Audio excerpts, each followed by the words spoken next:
আপনি যদি হয়ে থাকেন চিকেনের ফ্যান তাহলে এই রেসিপিটি আপনার জন্য। আজকে আমি আপনাদেরকে তৈরি করে দেখাবো মুরগির মাংস দিয়ে খুব মজাদার চিকেন ড্রামস্টিক রেসিপি। তো চলুন রেসিপিটি শুরু করা যাক। প্রথমেই আমরা নিয়ে নিব মুরগির লেগ পিস।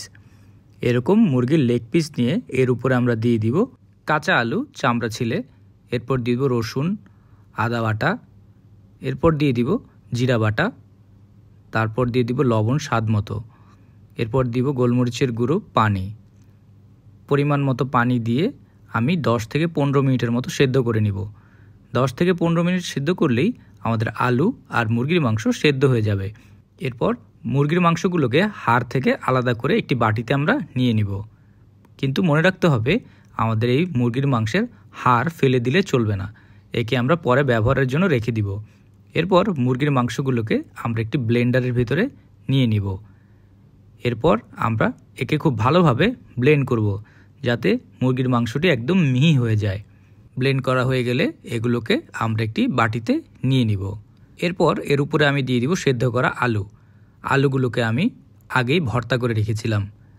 এরপর দিয়ে দিব কুচি করে কাটা পেঁয়াজ, ধনিয়া পাতা, কাঁচামরিচ, রসুন, আদার গুঁড়া, চিলি ফ্লেক্স, চাট মশলা, তার সাথে গরম মশলা। এরপর এই সবগুলোকে আমরা ভালোভাবে মিক্স করে নিব।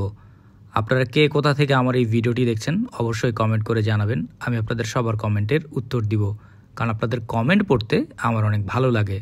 সবগুলোকে ভালোভাবে মিক্স করে নিতে হবে। দেখতেই পাচ্ছেন আমার মিশ্রণটি কি মিহি আর সুন্দর হয়েছে। এরপর এই মিশ্রণকে আমরা 4 ভাগে ভাগ করে নিব। এরপর এক অংশ আমরা হাতে তুলে নিয়ে হাতের সাহায্যে শেপ দিয়ে দিব। দেখতেই পাচ্ছেন আমি ঠিক যেভাবেই করছি আপনারাও ঠিক এইভাবেই করবেন। এরপর এর মাঝখানে আমরা মুরগির হাড়টা বসিয়ে দিব। এরপর আবার একে চেপে চেপে ভালোভাবে বন্ধ করে দিতে হবে যাতে ভাজার সময় হাড় বের হয়ে না আসে। ঠিক একই প্রক্রিয়া সবগুলোকে করে ফেলতে হবে। এরপর এগুলোকে একপাশে রেখে আমি একটি বাটিতে নিয়ে নিব ময়দা, তার উপরে দিয়ে দিব আমি গোলমরিচের গুঁড়া, এরপর দিব লবণ স্বাদ মতো, দিয়ে দিব পানি। এরপর এই সবগুলোকে মিক্স করে আমি একটি পাতলা মিশ্রণ তৈরি করব। মিশ্রণটি তৈরি হয়ে গেলে আমরা আমাদের মুরগির মাংসের উপরে এই মিশ্রণটি ভালোভাবে লাগিয়ে নিব। চারিপাশে লাগাতে হবে যাতে কোনো অংশ বাদ পড়ে না যায়। হয়ে গেলে আমরা একে নিয়ে ব্রেড ক্রাম্বসে গড়িয়ে নিয়ে আসব। আপনারা জিজ্ঞেস করেন ব্রেড ক্রাম্বস কি? ব্রেড ক্রাম্বস হচ্ছে পাউরুটির গুঁড়ো। আপনার বাসায় যদি ব্রেড ক্রাম্বস না থাকে তাহলে টোস্ট বিস্কিটকে গুঁড়ো করে এইভাবে ব্রেড ক্রাম্বসের মতো ব্যবহার করতে পারেন।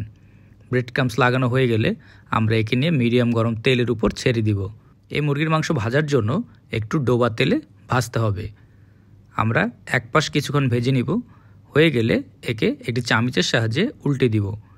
উল্টে আমরা ততক্ষণ পর্যন্তই ভাজবো যতক্ষণ পর্যন্ত এদের গায়ের রং গোল্ডেন ব্রাউন কালার না হয়ে যায়। যখন এদের গায়ের রং গোল্ডেন ব্রাউন কালার হয়ে যাবে বুঝতে হবে আমাদের ভাজা হয়ে গেছে। দেখতেই পাচ্ছেন কি সুন্দর রং চলে এসেছে। কি সুন্দর চিকেন ড্রামস্টিক আমরা ঘরেই খুব সহজেই তৈরি করে ফেললাম। এখন আমি এগুলোকে তুলে ফেলবো। আপনারা চাইলে ঈদে বা যে কোনো অকেশনে এরকম মজার ড্রামস্টিক তৈরি করতে পারেন। এরকম মজার রেসিপি পাওয়ার জন্য টোস্টেড বাংলা পেজকে অবশ্যই ফলো করবেন। আর ভিডিওটি যদি আপনাদের ভালো লেগে থাকে একটি লাইক অ্যান্ড শেয়ার করতে ভুলবেন না।